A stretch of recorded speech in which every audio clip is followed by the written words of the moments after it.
திருச்சிற்றம்பலம். மெய்யன்பர்களே, கடந்த அற்புத திருவந்தாதியின் 7ஆம் திருப்பாடலிலே சிவனுக்கு ஆளாதனின் பெருமையையும் பயனையும் சொன்னவர் இன்று நாம் சிந்திக்க உள்ள அற்புத திருவந்தாதியின் 8ஆம் திருப்பாடலில் இறைவனுக்கு ஆளான காரணத்தால் தாம் சிவமாம் தன்மையை பெற்றதை பெருமிதத்தோடு சொல்ல வருகிறார். அந்த 8வது திருப்பாடலை கேட்போமா?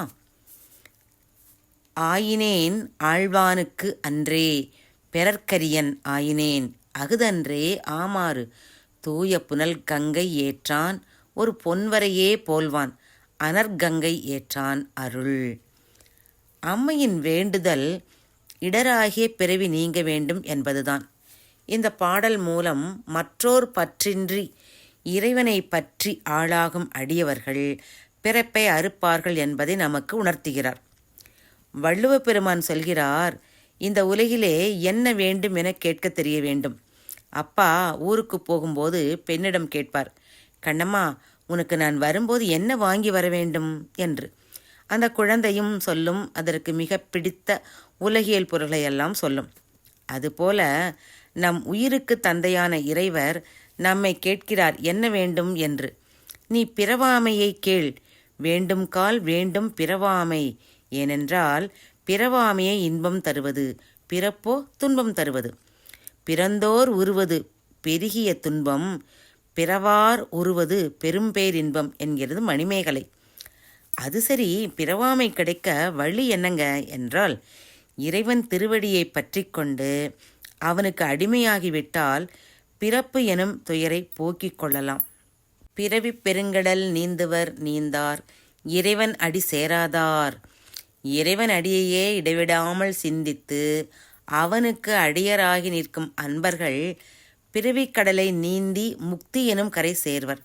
ஆனால் மனம் போன போக்கெல்லாம் போக வேண்டாம் என்ற உலகநாதனுடைய பாடல் வரி நாம் நீதிநெறி விளக்கம் கருத்து தெரிந்திருந்தும் புலனின்பம் பெற மனதுக்கு அடிமையானால் மேன்மேலும் பிறவியாகிய கடலிலே ஆழ்ந்து அல்லல் பட வேண்டும். சுந்தர பெருமானும் தம் அனுபவமாக சொல்லுவார், மற்ற பற்றனக்கின்றின் திருப்பாதமே மனம் பாவித்தேன் பெற்றலும் பிறந்தேன் இனி பிறவாத தன்மை வந்தெய்தினேன் என்று. இறைவன் திருப்பாதம் பற்றி அவனுக்கு ஆளானால் இப்பிறவியே இறுதி பிறவியாக இருக்கும். இக்கருத்தைத்தான் அம்மை இன்றைய பாடலிலே சொல்கிறார். நான் எம்பிரானுக்கு அடிமையாகி விட்டேன் என தொடங்குகிறார். ஆயினேன் ஆள் அவனுக்கு. இப்படி உறுதியாக சொல்லும் நிலை எல்லோருக்கும் வராது. எல்லா பொருள்களிடத்தும் பற்று விட்ட போதுதான் இறைவனை உறுதியாக பற்றும் திறம் வரும். ஆனால் இறைவனை உறுதியாக பற்றுவதற்கு இந்த பிரபஞ்சமே குறுக்கே நிற்கிறதே, நமது மனமே தடிக்கிறதே. இதை எப்படி புரிந்து கொள்ளலாம் என்றால், ஒரு பெரிய தொழிலதிபர் கோவிலிலே சுவாமியை உருகி உருகி அவன் அடியிலேயே லயித்து போய் இருக்கிறார். இப்போ திடீரென்று அவருடைய பிஏ வந்து அவர் காதிலே, ஐயா அந்த பெரிய டெண்டர் சம்பந்தமாக ஒரு அவசர மீட்டிங், வெரி அர்ஜென்ட், நீங்கள் கட்டாயம் வர வேண்டும் என்று சொல்கிறார். இவர் இப்போ இறை மீது வைத்த பற்றை விட்டுவிட்டு என்ன செய்வார்? டெண்டர் பற்றியிலே கிளம்பி விடுவார். உடனேயே இதைத்தான் மணிவாசக பெருமான் பாடினார், 100 மாயா சக்திகள் வேறு வேறு தம் நீலையை தொடங்கின என்று. ஆக திருவடியையே குறிக்கோளாக கொண்டு அதனை குலைக்க வரும் பிரபஞ்ச வாசனையை உதறி தள்ளிவிட்டு இறைவனுக்கே ஆளாவது அரிதினும் அரிய செயல். சங்க வெண்குளையோர் காதில் கோமார்க்கே யாம் என்றும் மீளா ஆளாய் கொய்மலர் சேவடி இணையே குறுகினோமே என அப்பர் பெருமான் பெருமிதத்தோடு சொல்வார் இல்லையா? அந்த நிலை எல்லாருக்கும் எளிதில் வந்துடுமோ?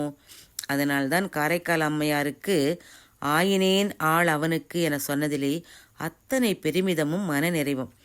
அந்த மனநிறைவுக்கு மேல் ஒரு அனுபவ அதிசயம் வருகிறது. நான் ஆளான அந்த கணத்திலேயே எனக்கு ஒரு அரிய பேறு கிடைத்தது. அப்பொழுது நான் இனி ஒரு தாயின் வயிற்றிலே சென்று பிறவாத நிலை அடைந்தேன். இதையே அன்றே பிறருக்கு அரியன் ஆகினேன் என்று சொன்னார் நம்முடைய காரைக்கால் அம்மையார். ஆளான அப்போதே ஒருவரால் என்னை மகவாக பெறுவதற்கு அரிய பொருளாகிவிட்டேன் நான். இதை எப்படி உறுதியாகச் சொல்லலாம் என்றால், இந்த துரத்தி துரத்தி விளையாடும் விளையாட்டு ஒன்று உண்டு. அதில் பல பிள்ளைகள் துரத்தி விளையாடுவர். தாச்சி என்று ஒரு பெண் திணியிலே உட்கார்ந்திருப்பாள். ஓடுற குழந்தைகள் இவளை தொட்டுவிட்டால் மற்ற பிள்ளைகள் இவளை துரத்துவது நின்றுவிடும். அதுபோலத்தான் கர்மம் நம்மை துரத்தி கொண்டே வருகிறது. நாம் பிறவி என்னும் பாதையிலே ஓடிக்கொண்டே இருக்கிறோம். இறைவன் அடியை பற்றிவிட்டால் தொட்டுவிட்டால் கர்மம் நின்றுவிடும், ஓட்டமும் நின்றுவிடும். இறைவனுக்கு அடியானவர் இனிமேல் ஓர் தாய் வீட்டிலே பிறக்க மாட்டார். இன்றெடுப்பால் ஒரு தாயுமில்லை என்கிறதே அபிராமி அந்தாதி. இதற்கு காரணம் என்ன? என் முயற்சியா? தகுதியா?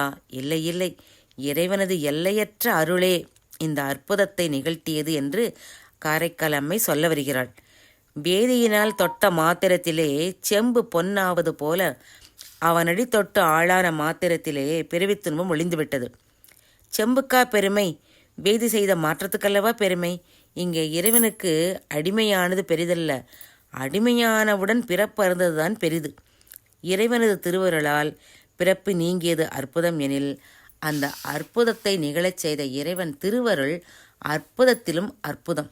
அகுதன்றே ஆமாறு அருள், அதுவல்லவா இறைவன் அருள் ஆமாறு என அம்மை வைக்கிறார்.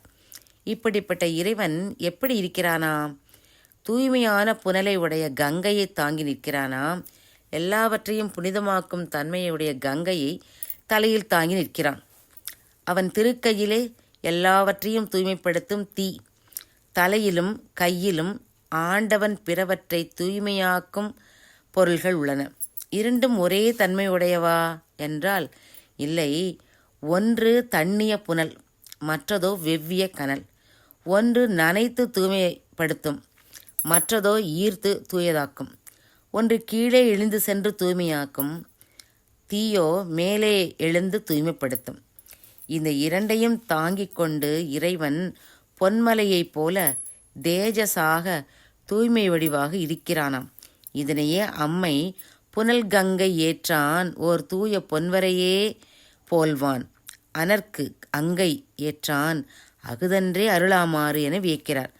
உலகில் ஒருவனை அண்டி நடையாய் நடைந்தால் சிறிது பொருள் அல்லது ஒரு சிறிது பயன் கிடைக்கும். இப்போ நம்ம வேலைக்காக அலையும் போது கிடைக்கிறதல்லவா, அப்படி அவ்வாறு அன்றி அணுகிய உடனே முழு பயிரும் கிடைத்தால் அது மிகப்பெரிய வியப்பல்லவா. கொடுப்பானுடைய வள்ளல் தன்மையை அது காட்டும்.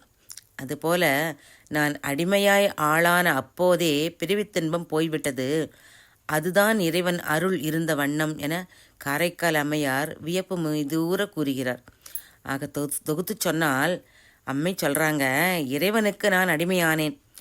ஆன அப்போதே யாராலும் மகவாக பெறுதற்கு அரியனாகி பிறவித்துயிரை கடந்து விட்டேன். அகுதல்லவா அவன் அருள் இருக்கும் வண்ணம் என்று சொல்லி முடிக்கிறார். திருச்சிற்றம்பலம்.